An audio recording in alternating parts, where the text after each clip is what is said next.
nga buli nnaku z'omwezi 8 omwezi ogwokusatu ogwa buli mwaka luba lunaku lw'amaanyi nnyo mu nsonga nga lunaku lwakukuza olunaku lw'abakyala era ng'olunaku olwaleero emikolo emitongole egy'eggwanga gikwatiddwa ku Butemba College Playgrounds Bukwiri Ward Butemba Town Council mu disitulikiti ey'Enkyankwanzi era nga bisinzidde okuba nga tukutuusaako byonna nga bigenda okutambula. Omukolo gw'amaanyi agenda kwetabwako abakulembeze ab'enjawulo okusinga ddala abakyala era ng'omukulembeze eggwanga Yoweri Museveni yasuubira okubeera omugenyi omukulu ku mukolo guno. Agenda kwegattibwako mukyala we era minisita ow'ebyenjigiriza nga si mulala ye Janet Kataha Museveni era nga abagenyi ab'enjawulo okuli n'amyuka omukulembeze gwanga Yoweri Kalupo basuubira nabo okubeerawo ku mukolo guno era nga abantu bangi bagwetabyewo n'omulamwa ogw'omwaka guno guli nti Accelerate Action for Gender Equality oba okubaawo ekikolebwa okukyongeramu amaanyi okulaba nti omwenkanonkano gwongera okubeerawo. Byonna nga ebigenda okutambula wano ku kisaawe kya Butemba College Playgrounds tugenda kuba tubikutuusako obutereevu ku Masani Media.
naffe tulowoozeeko batugamba tetumansamansa okumabirira okwo tukoveeko tukonsentratinge ku kimu tukwebaza olwa road network eri mu Uganda kati taata taata abakyala abo boolabye twebaza maama maaso go yatuwa millions 5 Women's Day wedde era yesaakoyo maama gy'olaba watugamba tukole banka era banka twagitanga yesaaka eyo sente twazitandika mu banka your dream bank Mama Janet is in Kyankwanzi. Be proud of it. Era mama kasito balabye ebitiridde bibyo mama tata your excellency wano wetuli wa Church of Uganda kino kankikugambe naye nga woolabye wetunyumiddwa nga tuli wano Church of Uganda esaba gikwatirako ettaka lino libeere lyayo ebeere ground yaffe nga bannakyankwanzi naye ayinza okumpuliza your excellency. Thank you so much to come to Kyankwanzi and mama tukwagala nnyo taata. Thank you so much.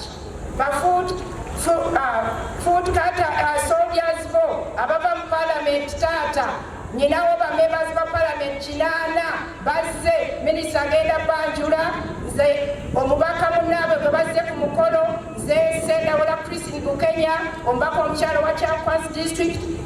Tata tukwagala nnyo ate tukwebaza okulaba nga NRA yatufuula kyetuli sandibadde parliament singa NRA kubanga gavumenti yaffe yateekawo someone to represent a district, at least one member of parliament who is a woman. Thank you so much for that. Thank you. Uganda has taken big strides forward to bring about the improved status of women in economic well-being, health, education, leadership, and access to services. For the many achievements, we say thank you, Your Excellency, Yoweri Museveni, and the entire NRM government, which puts trust in the women of Uganda to walk this journey of peace, prosperity, socio-economic transformation. Asante sana, asante sana, asante sana. We thank you always for your visionary leadership. Your Excellency, this impressive gathering of women and men and children from all walks of life show the people of Uganda and family behind you. You as a leader, you as an ally of women, you as a promoter for nationalism and Pan-Africanist. It is also an honor, Your Excellency, and distinguished guests, to acknowledge the people of Kyankwanzi who have welcomed us. We thank you so much, our sisters and brothers from Kyankwanzi, for the great reception extended to all of us. We urge all our guests not to rush back to your respective destinations, but to stay and enjoy the hospitality and the rich culture and heritage of Kyankwanzi. We have enjoyed the excellent performance of several groups which were able to entertain us since we came, and we wish to commend them for showcasing the diverse and rich cultural heritage of Uganda through music, dance, and drama. The performance reflects the growth of creative industry, which government has now recognized as a key sector and is placing some resources to ensure that this sector also earns employment to Ugandans. I also commend the work of those who had desired to exhibit. Indeed, many had registered, many had brought their items, but it was important for us not to have so many gatherings, especially in this era. So we request that you take heart, at least those of us who are able to see what you are doing, we can acknowledge, and we are going to write a list for those who had come to the President to take note that you were there and you attended this occasion. Our dear guests, please ensure that you can buy something from the people behind there who were ready to exhibit, because we don't want them to go back with their stock as it came. We are grateful for the presence of everyone, physical and those online. Your Excellency, this event is being viewed online, and we have many journalists that have been covering us and had highlighted this occasion. So it is the only occasion that is happening in Uganda right now. Everybody is viewing the International Women's Day. Once again, I wish everyone present here and all those who are joining us online, on television and radio, a very happy and joyful International Women's Day. It's now my singular honor and pleasure to invite the chairperson of the Women Council to come and make her remarks as we celebrate International Women's Day. Madam Farida Chimoa, the space is now yours. Please come quite faster to the podium. Mr. President, in 2024-2025, our budget has been adversely cut by 80%. The implication of this is that the 3 million contribution to all the districts to celebrate Women's Day will not be sent, as has been the case, yet it is on such occasions that the districts take stock about their achievements on the existing government programs. Additionally, the institutional support fund that was being dispersed by the district to the district to support district women council leaders to monitor government and non-government programs will not be equally sent, and this has made it difficult to recover web money and YLP, yet it is a revolving fund. Women get money, they return it, and others get an opportunity. But without this institutional support, the recovery rate is going down. It's my prayer to redirect Ministry of Finance to restate the budget for the National Women's Council to enable your women leaders effectively carry out their mandate. Your Excellency, I'm glad to report to you that the women's movement in Uganda has been engaged in Women's Week activities commemorating this eventful day. I want to take this opportunity to thank each and everyone who has participated and contributed in the Women's Week. I want to thank the Minister of Gender, Honorable Betty, the State Minister, Honorable P.C. Mutuzo, and the PS, Mr. Abri Chibenge, for the activities and all the technical staff in the Ministry of Gender, not forgetting the executive of the Women's Council. We have been so much engaged in the Women's Week doing activities.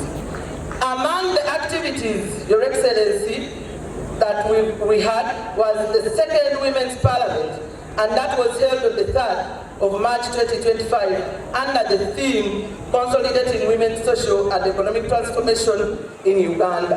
Your Excellency, this day is very meaningful because it holds for women a day that we sit and reaffirm the commitment and take stock of what Uganda has done. And for that, I want to just highlight a few issues that we feel we are proud of as the people of Uganda, as the women of Uganda. And I want to start by saying that we have strengthened partnership and collaborations, especially increasing women's participation in leadership making at all levels. And these particular women in leadership, Your Excellency, you have played a key role in ensuring that women in leadership are accelerated by appointing women in various positions. And we start by seeing next to you, Your Excellency, the very humble Vice President of the Republic of Uganda, who is a woman. And you can see with her, she has uplifted other women, and every Women's Day, she carries with her a group of women called Visionary Women. You can see them in one uniform consistently every year under the stewardship of Her Excellency, the Vice President. Your Excellency, you have appointed the Prime Minister and 2 Deputy Prime Ministers who are women. And I think we are so proud because for us who sit in cabinet, when we sit in cabinet, the front bench of cabinet is occupied by 4 women and 1 man. The 4 women is the Vice President, the Prime Minister, the First Deputy Prime Minister, the 3rd Deputy Prime Minister, then Moses Ali sits with them. And we are also proud and say, you also feel how it feels when you are alone there. So we always tell them, you keep feeling the men who are in the cabinet. And I want to really report to women that these women, the Vice President, when she's chairing cabinet, she has made all cabinet members proud, irrespective of whether they are men or women. So even now the men in cabinet said,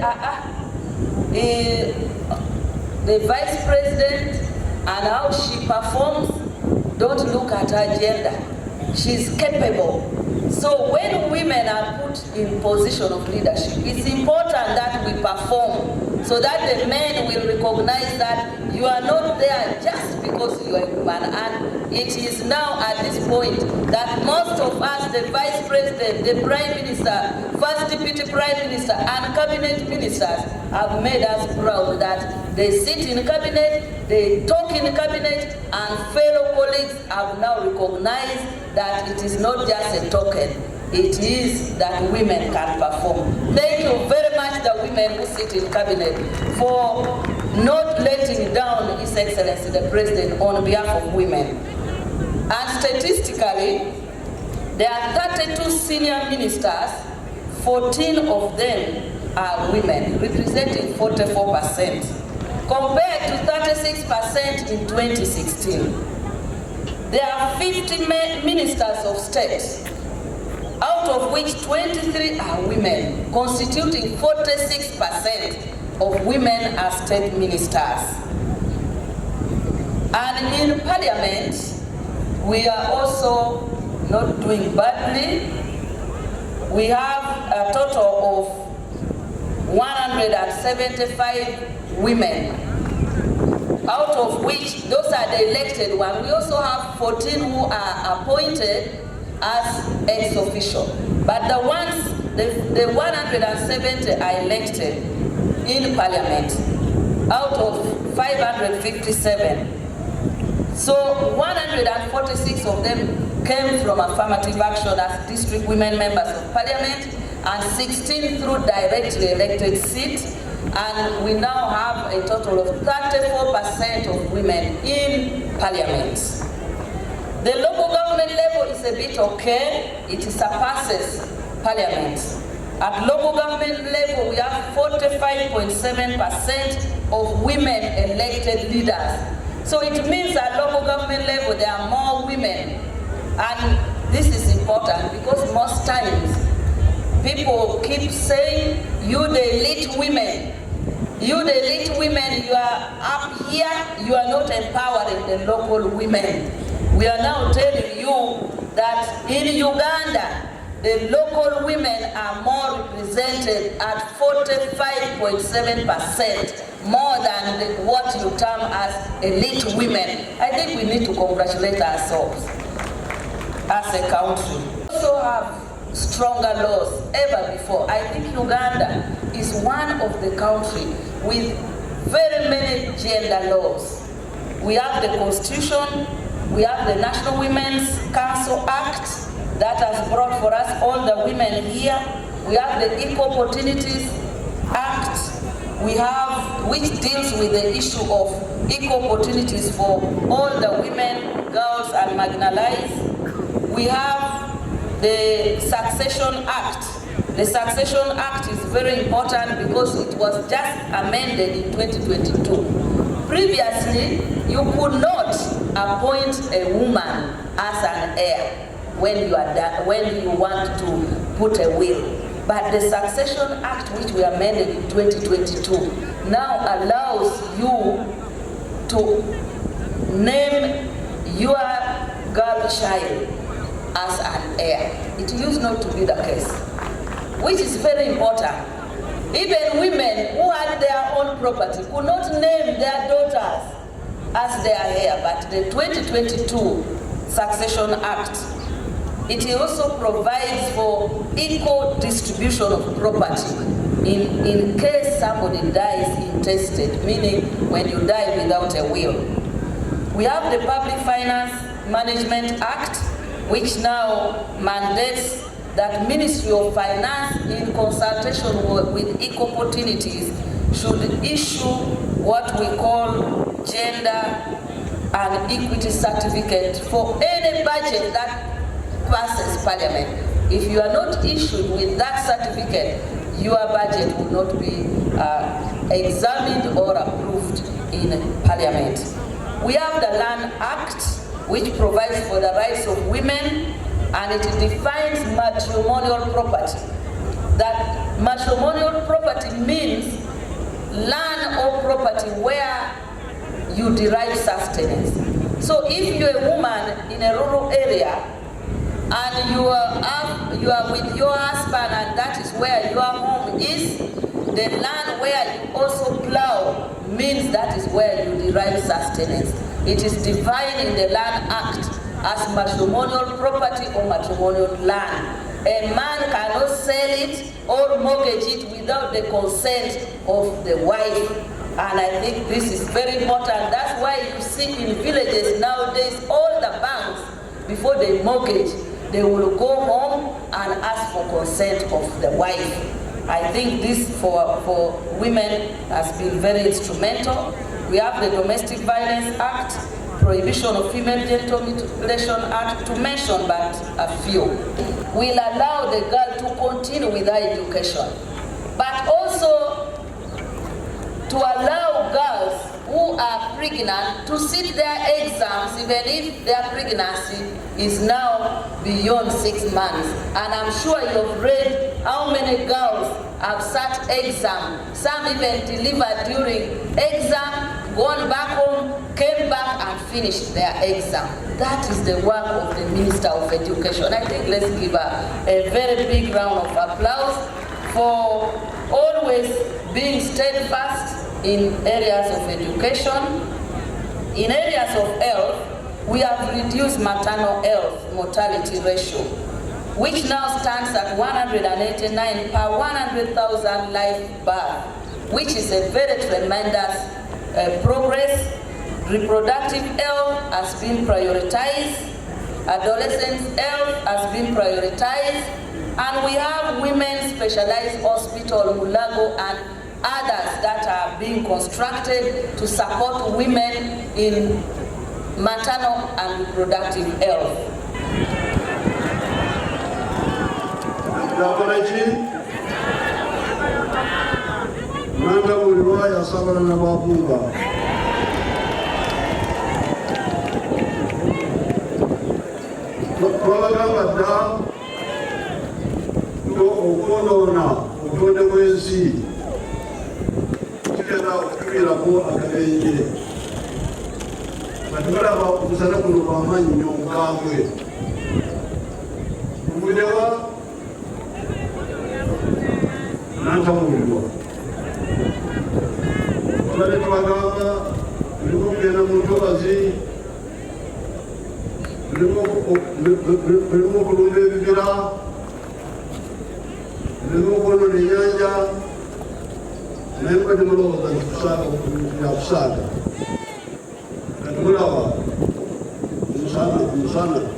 Kyankwanzi kuba buluzi yagendanga mu kifo okunoonya enku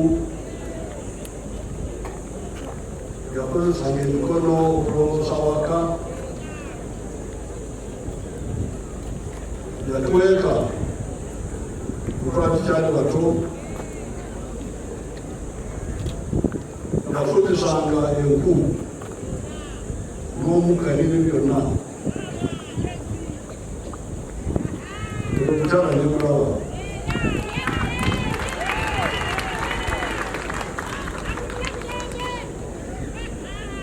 kati oluvanyuma nefuna omukyala omulala Mama Jeneti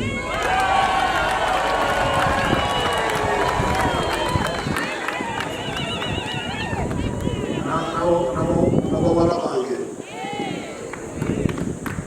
kati abo obulamu bwabwe banjawulo okuva ku maama ye netwegobera batafuzisangangu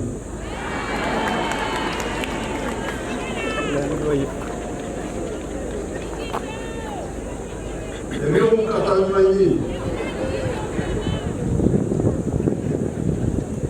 tagendanga buluzi okwetika amazzi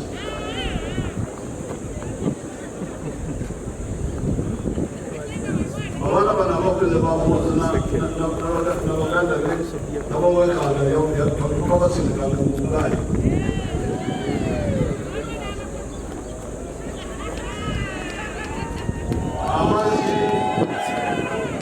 amazzi ga payipu yegereta niwe twali mukubanga muse twali mukubamunambi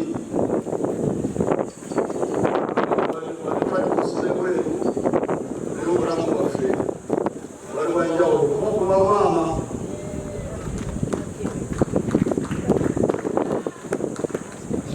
kati okuba kulabikwa kitwagaza omukyalo mulenganda abagala abeere nga Jeneti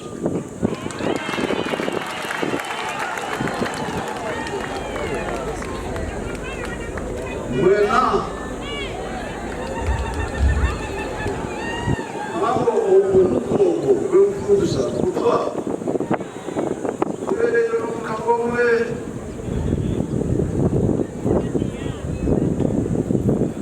abasobola oyinza kubanyonyola ebimuka olw'obuzibu bulala bwonna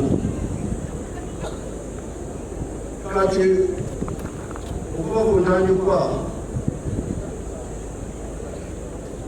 gavumenti yaffe yali eyagala omukyalo munayaganda abeere nga Jeneti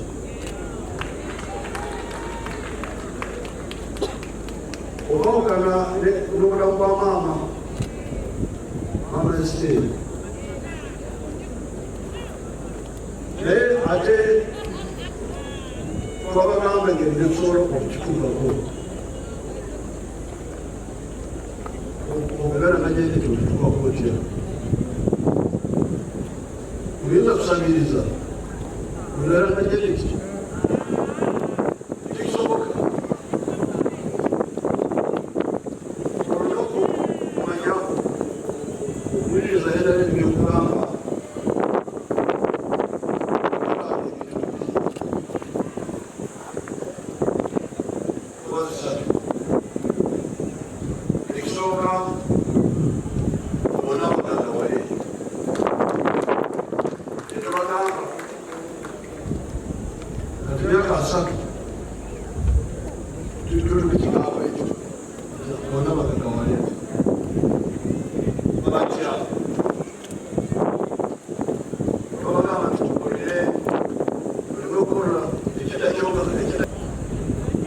kati omanifesto yagenda mukaaga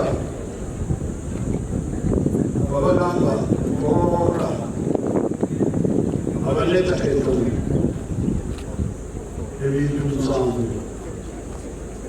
ika ebyemwanyi ika y'ebibala ika y'obudde obwetezo ez'omukiyumba embere yawaka emanju tekayo enkoko z'amagi tekayo embizi mutulina bazitekayo ebyenyanja abo be bantu abamataka amatono abakolera abafunda abamataka amanene bo bagenda okukola kye baagala wabalibye kasoli oba ebikajjo obapanga kyona kyabakoze wadde afuna katono muliika kubanga akoze ki wagazi agaliwa kati omulaini eyo eyokukola olubuto n'ensawo oli omukyala oba waka n'abaana bebazadde bagenda kufuna sente amakago ebafuna sente nagabiti bwebaterereta amazzi aganasukubota kubanga banenyingiza oyinza kulembeka amazzi kukasolya olwokufuna amazzi abomutami yaabwe awatala kubindagani akampala bayinza kugula sola oba bayinza kukola biogas oba omuti kati oyo agenda kufaanana mama Janet amazzi gakulembeka okumulisa amasola okufumba biogas ensonga tubadde tebawabula ebyo byonna kati otwabasomesa olwo batubuuza nti tutandika tutya nemwogera tugulidde naye tutandika tutya twatandikirawo netuteka sente kugombolola netwayitaga entandikwa esente ezitajja kugombolola egamba tebafaayo abamu bazimba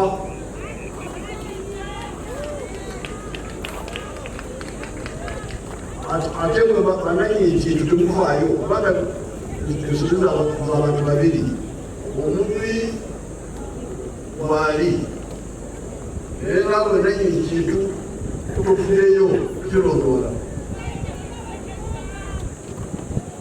kati eyo nitwayo netufuna nadisi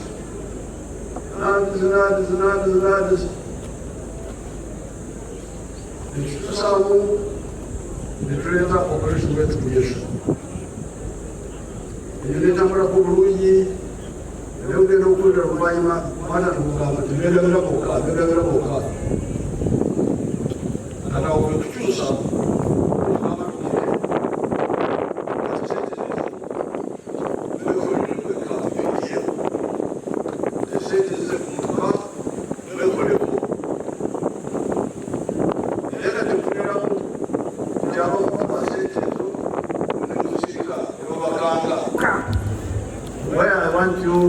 my daughters here, my husband to be like Mama Janet.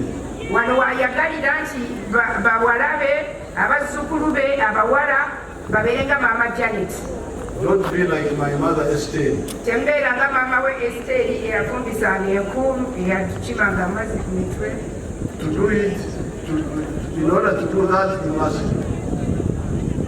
use this money to get out of poverty. Mu ngeri ey'okufuuka Mama Janet tulina kutandika ne sente zino zibatuwa nga tulina bye tukola. Now, second channel. Ekyokubiri ekuba eddala lintwaliisemu okubafuula nga Mama Janet. Ekuba eddala eriyinza okufuula abakyala mwe n'abawala be nga Mama Janet is free education. Okusoma okw'obwereere. We brought that. Okusoma kw'obwereere yakuleeta amasomero gaffe aga gavumenti. But your local people charge money for you. kati mwe abantu be mulubeera nabeeyo ku masomero babasaba ssente. And if that one had worked, singa ekyo kyakola many girls would have gone through education without being interrupted. singa ekyo kyakola nga tebasaba ssente abawala bangi bandiyise mu kusomoka okw'obwereere ne batuuka mu bifo ebyenjawulo eby'amaanyi. So that is the second line. Eyo ye layini ey'okubiri. The third line layini ey'okusatu is skills. okutendekebwa okufuna obukugu obw'omu mutwe obw'emumutwe nga okozesa emikono. Era bwe twogera ku bakyala, according to the NRM, bwe twogera ku bakyala mu NRM, these are some of the roots. bino byonna gy'emikutu gye tulina okukwata. Wealth creation, okukolawo okufuna we tujja entandikwa, okugaggawala,